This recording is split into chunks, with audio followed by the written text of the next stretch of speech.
Tommy Hendricksen, born February 20th, 2000. 21st. Oh, 21st, Yes. 2019. There you go. Play along with me. This is a lot of words All for right, I a got guy you. who's not Roll. all with it. Yeah, roll, baby, roll. A musician from Port Chester, Jefferson. Port Jeff Station. Port Chester Station? Port Jefferson Station. Oh, it's- Long Island, New York. See, I got it right on the paper. All right, that's It just- okay. It's not.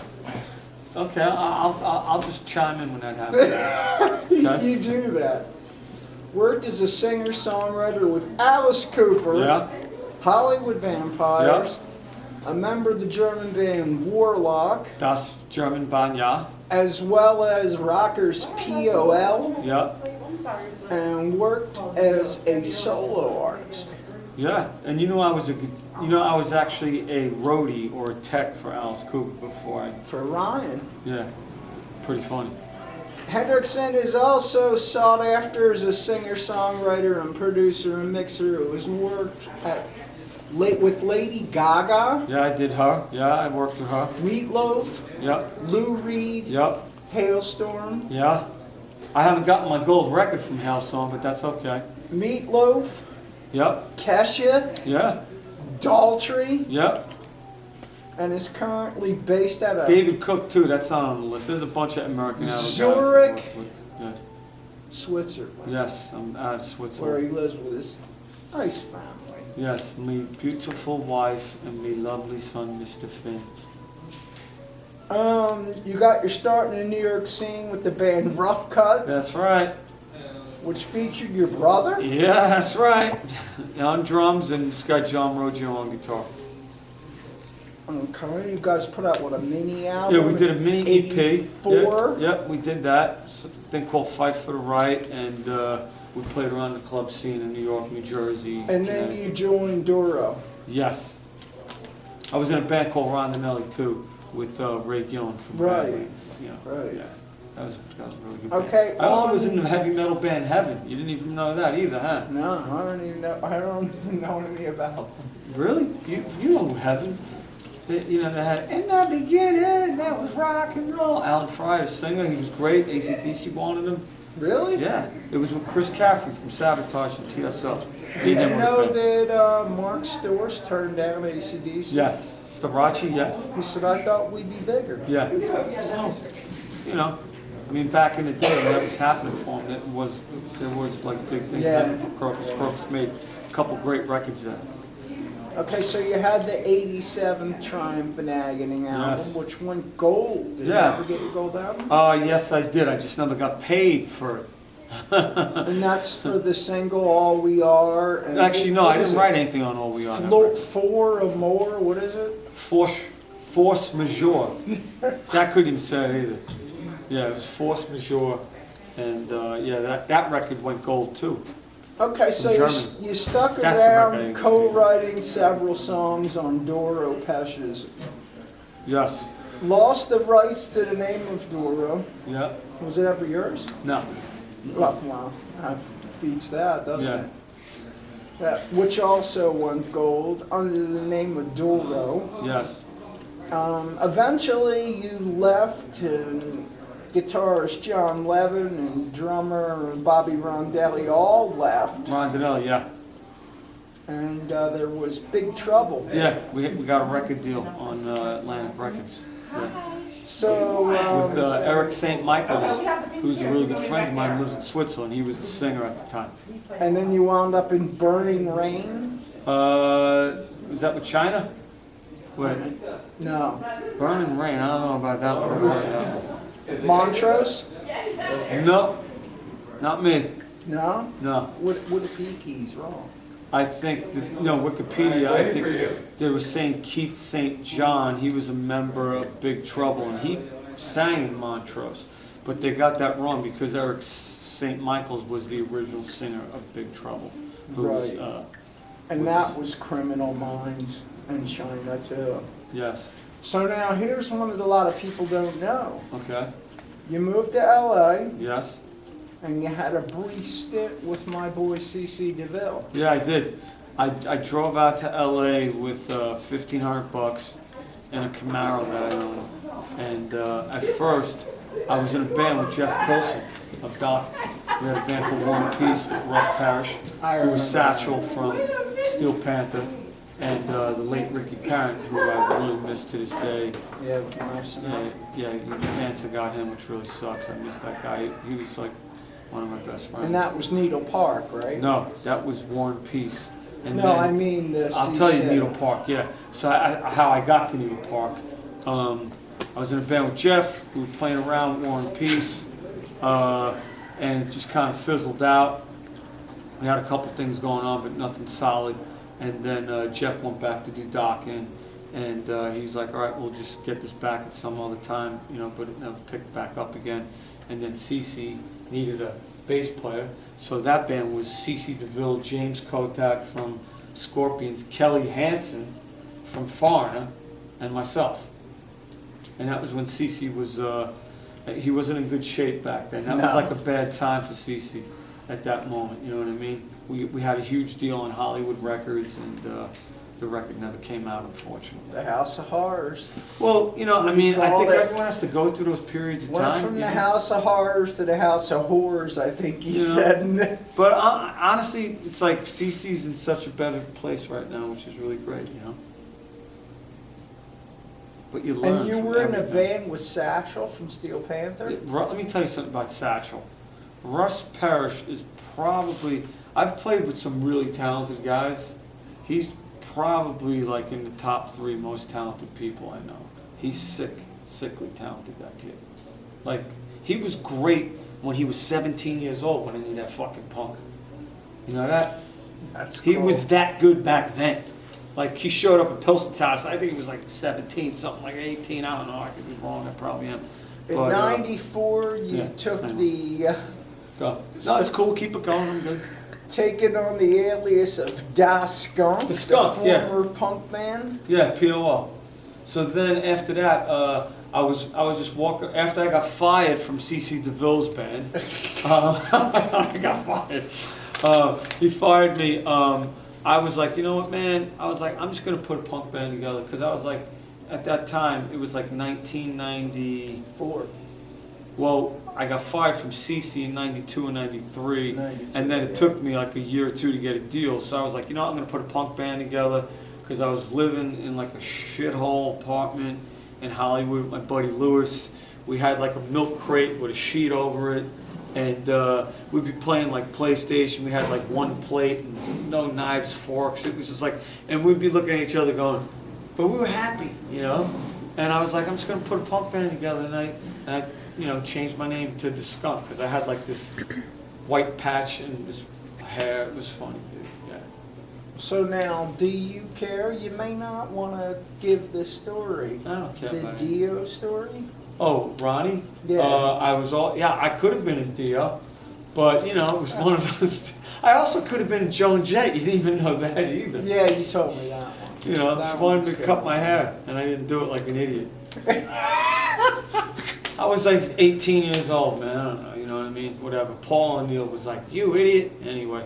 Yeah, with Dio, that was one of those things with Ronnie after touring Warlock. I went down there and I played with him, and he wanted me in the band, and it just didn't work out. You know. Sorry, Ronnie. I should have did that too, but I didn't. There's certain things you learn. After the breakup, you worked with producer Ken Forsey. Keith Forsey, amazing producer. He did all my favorite records, from Psychedelic Furs to what's the name of that other? Don't you forget about me. What's the name of that band? Simple Minds. Simple Minds. Simple Minds. He did the Billy Idol stuff. Keith's a talented motherfucker. Yeah. So that was on Capitol Records? Yeah, I got a deal on Capitol, yeah. It was really funny. I had this story where I owed Wells Fargo like $11, and then the next day I was like a millionaire. It was like the weirdest thing ever. But that didn't last too long. So you moved on to Zuzu Label Ltd? Yeah, because my favorite movie is It's a Wonderful Life. Yeah. And the character, the daughter of Jimmy Stewart is in that movie named Zuzu. And there's a moment in the movie where it's really where he wants to kill himself, you know what I mean, and jump off the bridge, and he looks at Zeus's pedals, and he's like, Zeus, you know, and it's just one of those things where I relate to that, because I've wanted to jump off bridges many times. This is where actually War and Peace came in. Yeah. Nuclear Blast Records. War and Peace, yeah, we're on that's what, we did a thing with Underground Moon with Jeff, it was on, but War and Peace was on Mike Varney's label, I believe, Shrapnel Records. Yeah. And Jeff's Underground Moon was on Nuclear Blast. That's exactly what it I gave Ryan a bunch of CDs. I think there's a lot of Mike Varney stuff. Okay. On there. Mike Varney was way ahead of everybody back then, Do too, you man. do vinyl at all? I don't know. You know? You don't listen to vinyl? I don't have vinyl right now. I would love to own a vinyl player, but in Switzerland, it just don't work. So you teamed up with Glenn Sobel. I've been with Glenn Sobel since, I don't know, early 90s I met Glenn. You know what I mean? I think I met Glenn in like 91, something like that. That's how long I've been friends with Glenn. Yeah. Wow. Yeah, we were in a band called Boink together. It was an all-girl punk band. I mean, Glenn. Yeah. It was a fun band. It was like the B-52s, and it was really great. This girl, Antonia, was a singer. Bunch of great musicians in that band. Oh, man. Abby, fantastic guitar player, bass player. Why am I missing out on her name? She's amazing. I'm sorry. I haven't spoken to her in a long time. Anyway, amazing bass player. So now, And Antonia, punk great singer. beat rock. What do you got? Punk break beat. Punk break beat, yeah, exactly. Yeah. I've never done an interview like this. You know what? I haven't done an interview like this either, but it's fine. I love this guy. I've known this guy, another thing, I've known this guy fucking forever. I'm sorry, I'm gonna stop cursing. Go. I'm not gonna curse anymore. So Last time I did an interview with him, I don't know if you checked, we did it in a bed in a hotel. and it was a classic. Yeah, it was. I cut Nita off 9 times, I think, and she's like, Alex? That's all right. So now, you described them as being another Sex Pistols, but there's something more I want to know about this. This is where the name Disvicious came from. What exactly is Disvicious? Well, I've been a huge fan of like Sex Pistols, Ramones, The Clash, you know, Devo, Kraftwerk, all that stuff, The Cars. You know, I've loved so many genres of music and all different types. But with Disvicious, I was making like an electronic record. This is before anybody was doing this stuff. Seriously, I was doing electronic stuff like way before all like the 80s thing, and I got so much stuff. I got so much slack for it from label people. Like I had these bands, I got like a bunch of record deals, and I always got slack for, you know, it's too Euro sound, it's too dance, you know, it's gay, you know. Anyway, so I was doing this thing called Disvicious because it was Sid Vicious, but I was like, let me it's like dis, you know what I mean, like disrespect. Right. So, and I was like, I made this Disvicious project to say fuck you to all the record labels. Like, you know, I had a song called Record Labels Are Dead, Suck This Vicious Dick, you know what I mean? And it was just like all about like saying F you to these record companies because they didn't get it. They didn't see it coming. I saw this coming like way before anybody did, and I got so much slack for it, dude. It's unbelievable. This is before the Killers. This is before all of that stuff took off. That I had like a deal. I don't even want to get in. It's just it's too long of a story. Speaking of Sid Vicious, my dear friend Bridget West is playing Manhattan next week. Okay. And I don't know if I'm going to be able to make it, but I booked a room at the Chelsea Savoy on Okay, there you go. 23rd. That's it. There you go. Good for you. All right, now we'll do page 1 because I wasn't paying attention. You think people are gonna watch this on YouTube? They ain't got all day. Yeah, People the like give it to me in 2 people- minutes. Round it All up. you Alice Cooper people, you're going to tune in. All right. That's right. You're right. We got a little bit of a fan base. All right, I don't know how many. halfway around the world in the U.S., you Okay. got a little guy named Finn. Mr. Finn, He's your yes. first son. Yes, yeah. Took me a while to have How kids. do you deal with being gone for It's tough. long periods of time? Very and how tough. does your wife deal with it? She is really, yeah, she's amazing, you know. She's very supportive, you know what I mean? Like, how do I deal with it? It's like anything else. It's like, it's work, but at the same time, you know, I talk to him every day, like at least 4 or 5 times a day, FaceTime and, you know, whatever, Skype, phone, and with Finn, you know, I talk to him every day, and I write him letters also. I'm writing like I used to do it every couple times a week, but now I've been slacking a little bit. Sorry, Mr. Finn. So I've been doing it like twice a month now, probably once a couple weeks, where I write him these letters from the road, and I want to make a book. And then at the end of it, Nice. it'll call like Letters from the Road to Mr. Finn. How old's Mr. Finn? He just turned 3 in June. And he's already got his own song written for Yeah, him. yeah. Well, we used to sing that song to him when he was a baby, like when we were putting him to sleep. It was one of those things where I'd be like, "It's time to go to sleepy land, Mr. Finn," and he'd be like this, and I'd be like, "Where the angels watch you there." And I looked at Sandra one night, and I was like, "I gotta write a song." And the next morning, I came up and went, "I got it," and she's like, "Yeah, that's cool." And then, you know, and then I put it on a record, and I had Steve Hunter play guitar, and his wife Karen sing some beautiful vocals on it, and it just came out amazing, you know, really. Right before you wound up in Switzerland, Yeah. is it true that you were going to get a place with Damon Johnson in Texas? I think we talked about getting places, like in various places.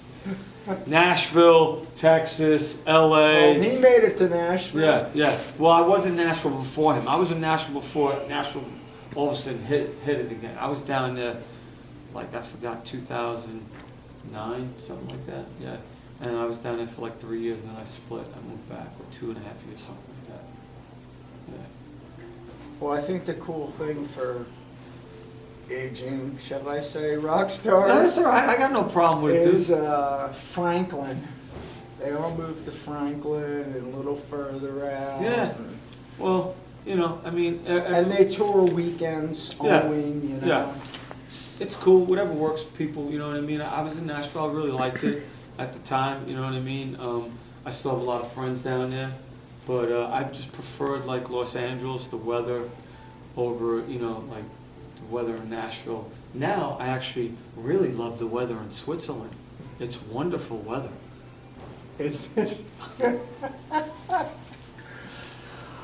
Anyway, it's cold, it's raining, it's damp, but when the weather's beautiful out, the place is beautiful. You know what I mean? I live in a really nice little village Sunday too. you're playing a big festival here in Philly, well, it's Jersey, I guess. Friday, tomorrow. Yeah, Yeah. but there's 3 days of it.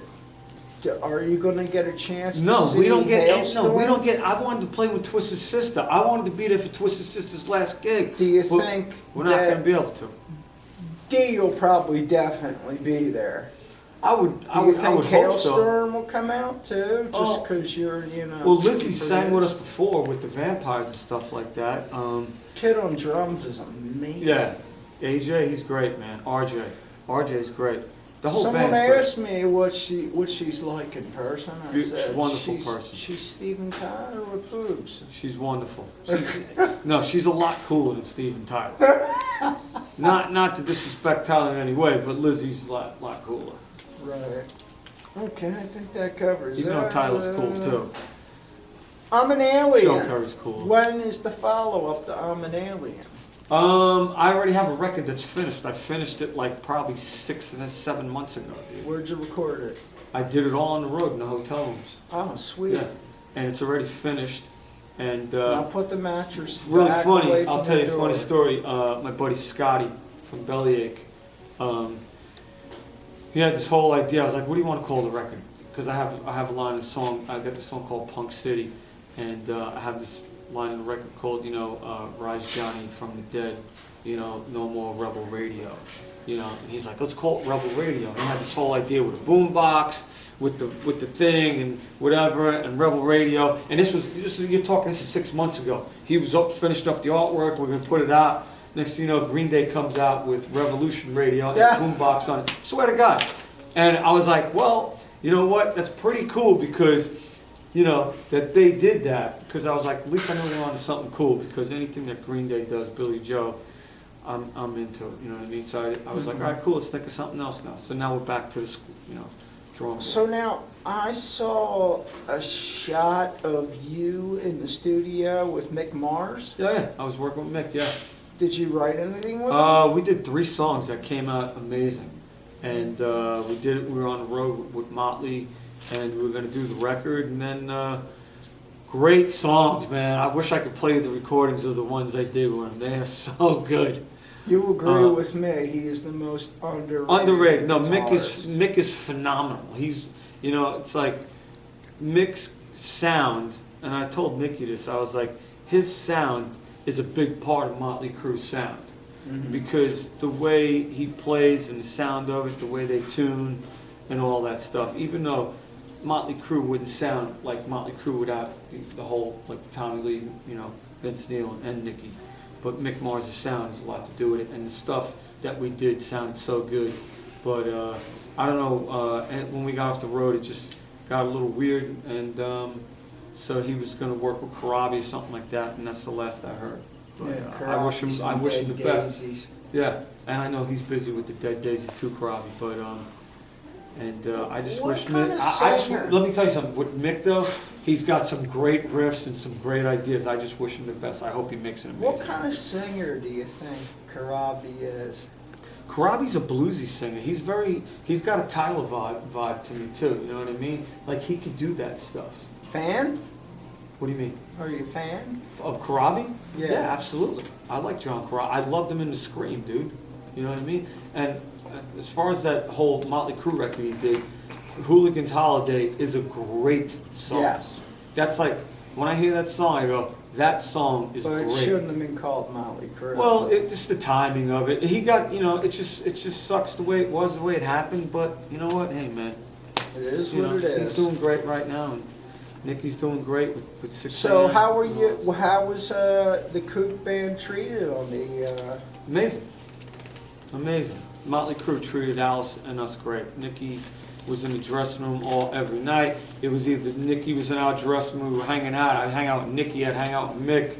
Say hello to Vince, who was really great. Tommy Lee, never said 2 words to him, even though I worked on a record with him. Never even said hi to me, but I was like, whatever. You know, that was another record you missed too. So, go ahead. So you don't play golf. No. So Roxy could be plotting against the whole band because he's the only one on the greens. Oh, he's filling Cooper's head with all kinds of stuff out there. You kidding me? Hey, boss, fine. You know. But Chuck golfs too. You know what I mean? But I don't know if he does it right now.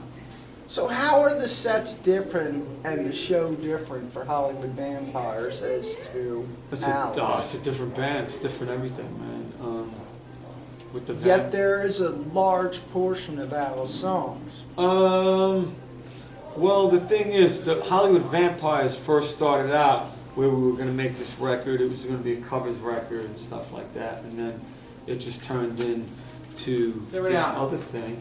And then we just did. So we're down in here. It's crazy. And then with Alice, we were playing the cover song before we did the record, and then it just turned into this other thing over here. So, but we do play Alice Cooper songs in the Hollywood Vampire set, as well as, you know, an Aerosmith song. yeah, there's a lot And then of we have our Aerosmith. originals, which I wish we would have played more, but it's a tribute Yeah. record to Alice's dead Right. drunk friends and Johnny, and but it's just a different album. Different band. So now how'd you feel about reading the press when Joe Perry went down that said Alice came out and said, look, without Tommy, we're dead in the water. It's like he's carrying the band at this point. I don't know if I didn't have to say that. That's actually really sweet, but you know, I mean, Johnny's a great guitar player. Bruce is a great musician, guitar player all around. You know what I mean? And Matt fantastic drummer, Robert, amazing bass player. As far as me carrying the band, I don't carry the band. I'm just like another element in that band. Right. You know what I mean? And I'm just grateful enough and lucky enough to be in that band with those guys. You know what I mean? That's like a band. You sit back and I get to play next to Joe Perry every night. I mean, dude, I grew up fucking loving Joe Perry. You know what I found weird? I'm sitting there going, and Johnny, come on, man. I went to one of the shows and Johnny Depp only talked British. What? No, he doesn't talk British. Johnny talks very quiet. And he's more like this, you know what I'm saying?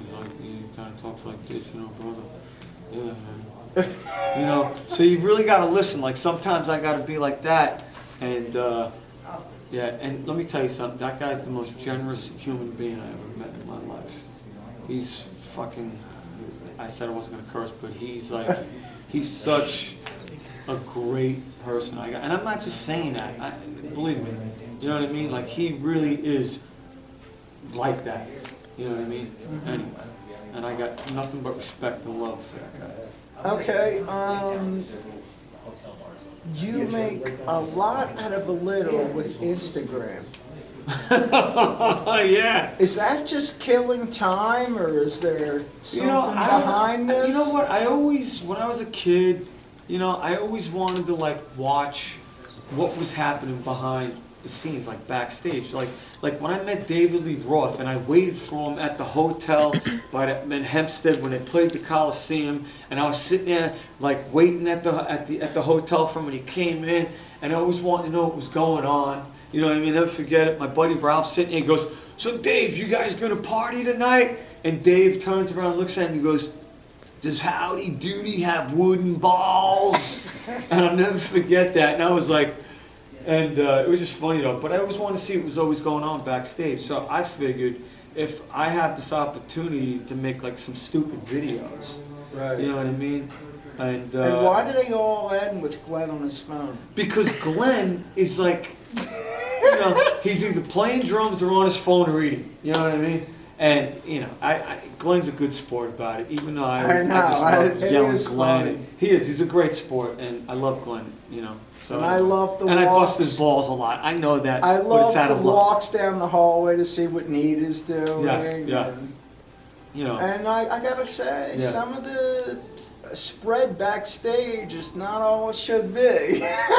Well, people think that's really glamorous. You know what I mean? 8 bottles of water. Yeah, I had to fight for the Fiji water. You know what I mean? Yeah, I remember that. Yeah, but the thing is, it's just everyone thinks it's this glamorous thing, and I think if you give people a little glimpse of it back there, it gives people an idea. Oh wow, that's what it's like back there, and I think it's kind of cool because then kids can see it and they go, "Oh, okay, that's cool, man." It says here the most important thing is why hasn't Alex been in one of the Instagrams? Oh, he's in them. He's dying to get in. Yeah, he's in them. Amber's in them too over there. I try and put everybody in them. You know what I mean? I'm not in them. What are you talking? We'll do it right now. What do you mean you're not in them? We're doing this damn interview right now, aren't we? Hang on. So anyway, all right. Alex says he's never in the Instagram videos, so here it goes. He's making me sit here for, an hour and a half. I hope you guys got time to listen to this. Hard and fast. Because a lot of it's just nonsense, but at least you'll know what the hell I'm talking So about. go to YouTube in a couple days when my motor skills are working. Thank you, Pamela. Thanks, Dad. Marvy, what's up? Thank you, Tom. All right. All right, we're good. So anyway, so that's what he's doing right now, and I don't know when he's going to post this, but it's really long. So anyway, here you go, Alex. It's We'll see you always later. entertaining. It is. It's entertaining at its best. There you go. All right, here you go. Alex says he's never. There you go. You're editing it too, Right here. Hard and fast, right? Yep. There you go, pal. All right, next. Okay, places like Israel show people that the rock star life is not all it's cracked up. Dude. What was that like? All right. This is funny. Alice loves to tell this story too. Hang on, I'm trying to post your video. Anyway, so actually it was pretty cool because I was like, all right, I'm gonna get to go to Israel. This is pretty cool. You know what I mean? Right. And would I have gone to Israel? You know what I mean? Would I have booked a trip to Israel? No. You know what I mean? But I was like, all right, cool. We're gonna get to go to Israel. So anyway, we went to you know, the Wailing Wall, and we did that whole thing where, you know, Christ walked through the streets with the cross and all that stuff, and it was pretty interesting to say the least for me. Anyway, but I'm not like one of those dudes who's gonna go in like. I looked at it, I was like, all right. Anyway, I don't want to say anything. All right, go. Next And my question. favorite person on tour Yes. is, what's her name? With the B. Who? Bougie. Bougie is the Yes. best. Yeah. And she's more than willing to play fodder in any one Yes. of your Instagrams. Yes. No, she does so much for me, Bougie, and it's actually pretty cool because, you know, you have Bougie and Amber who do a lot of stuff behind the scenes stuff. You know what I mean? Right. Like stuff like that. Bougie's, you know. I was hoping to get a photo with Booge tonight. And they left tonight. They didn't get to stay. Oh, really? This ain't posting, dude. I don't know what to tell you, bro. I ain't got no internet here. It's like I'm in the All right. hotel lobby. Let's I can't do even get a internet. quick little word association and then we'll come into the end. Joe Perry. Let me see. There's a lot of things. At this with- rate. No. There's a lot of things with Joe Perry, dude. It's like I respect. Okay. Matt Sorum. Hollywood, We already covered Johnny big Depp. drums, Johnny Depp, Duro Pesh. Queen of heavy metal. CC. Have you Uh, seen him since? No, I've seen him a couple times. Yeah, with Alice. CC DeVille, man. You know, it's like. Best laugh. No, actually, CC's a great songwriter, dude. He didn't get a lot of credit either. He wrote No. some great tunes, man. You know. I saw him play with the Tommy, new man, I'm gonna singer. make you guys stars, man. All you guys are gonna write everything. I saw him with the new singer. Yeah. Right before they went on the Yeah. Monsters. And I go, dude, you're all over the stage. Yeah. He goes, He's a rock I star. have to be. Yeah. Brett's not here, and I got to carry the show. Yeah. I gotta carry this show. Yeah. So, Jeff Pilson, Mega talented. George Lynch, Great guitar player. are you doing the pudding show? Yes, I am.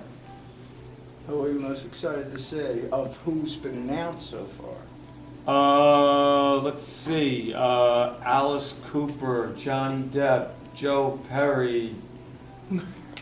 No, Sammy's gonna be there. I can't wait to see Sammy again. There you go. Look, you're online, pal. Good. God, I It's love done. Sammy. Took about 20 minutes. How about Korn? Oh, absolutely corn. You Yes. know where there's Sammy, there's Toby Keith. Okay. It's fine. I think have you discovered any cool bands overseas? Unfortunately, I haven't had any time to listen to a lot of stuff right now, you know what I mean? Because I've been learning so many songs from different things, and I got another gig coming up in November where I'm learning a bunch of songs right now. And anyway, so I've been learning so many songs, but it's good learning songs. I always feel like when you learn songs, it's like you become a better player, you know what I mean? And I'm always looking to get better, you know what I mean, myself as a musician. So And now, a person. you guys do anywhere from 5 shows a week to every other night to a couple in a row. Dude, we do a lot of, like Alice Cooper is, How is your health on stuff like that? my health's fine, dude. I don't really, you know, I don't eat after show food. I just kind of eat just a little bit, enough to get by, you know what I mean? Because it's like, you can eat a lot of stuff out here and put on some weight, man, because it's like, you're eating pizza, Subway, whatever the hell, midnight, you know. Yeah, it's like, I can't do that, man. Ryan handed me his guitar to hold tonight Yeah. outside. Mm-hmm. And I go, dude, this is really heavy. No shite. And he goes, it's not heavy. I go, "Well, Yeah. I have a hard time holding It's my about 10 camera pounds. up." Well, normally a Les Paul's anywhere between 9 and 12 pounds. You know what I A mean? lot of people, I don't think, know that. No, they don't know that. That's why you see some I guys that mean, are you're like running around for 2 hunched over. hours Yeah. and trying to run and be entertaining, Yeah. and then you're holding. And play too. Yeah. Yeah. Thank God I didn't go It's into a tough that job business. out there. What is it? 3 to go, Tom. Sorry for taking up all of your, your bandwidth. Which is better for you guys, solo shows or festivals or? I love opening up for bands. Like when we did the Motley Crue run, I thought that was the best ever, man. Yeah, you're out of the building before they Well, get it's on. not even that. It's just like, because we get to play all the hit songs with Alice, you know what I mean? Right. And it's just like you hit him really fast, because Alice doesn't talk at the Alice Cooper shows, you know What what I mean? about He just does this, he's like in the character. festivals in Europe and stuff? Festivals are great too. So Yeah. you don't have a preference. Excuse me. Yeah. Tommy, and Tommy, Tommy, yeah. all three. Yeah. Thank you for doing this. Yes. Absolutely. Make sure you get some sleep. I never sleep. That's another thing too. It's tough. Remember, I love you, pal. I especially love one story that we did when Which we were one? sitting backstage at God knows where, because I've seen 32 Alice shows. Going back to Kane. Okay. Wow. And a guy came over and you were talking to somebody and you were pretty engaged, and the guy come over and he's like, "Thanks for everything," and he thought you wanted the Ramones. Yes. So I took over because you Yeah. were busy, and That's I right. go, "He's one of the Ramones," and he goes, I think he thought I was Mark the Ramone. he's like, "Thanks Yeah, very much." Yeah, I know, yeah. And you're looking at him like, "What is he talking about?" Yeah. And then I explain it to you, Yeah. and you're like, "You're killing me. You are killing me." Well, the thing is, I get Alice so much, because I guess my hair has been getting longer. I'm just letting it grow right now. But I get Alice a lot. And it's just funny, like just the other night, we were in the hotel, and I'm down with Kyler, and who else was I there with? I was down there with me and Kyler, and why can't I remember this right now? This is terrible. This is just like a couple days ago. And all of these people were there going, "Alice, it's so good to meet you."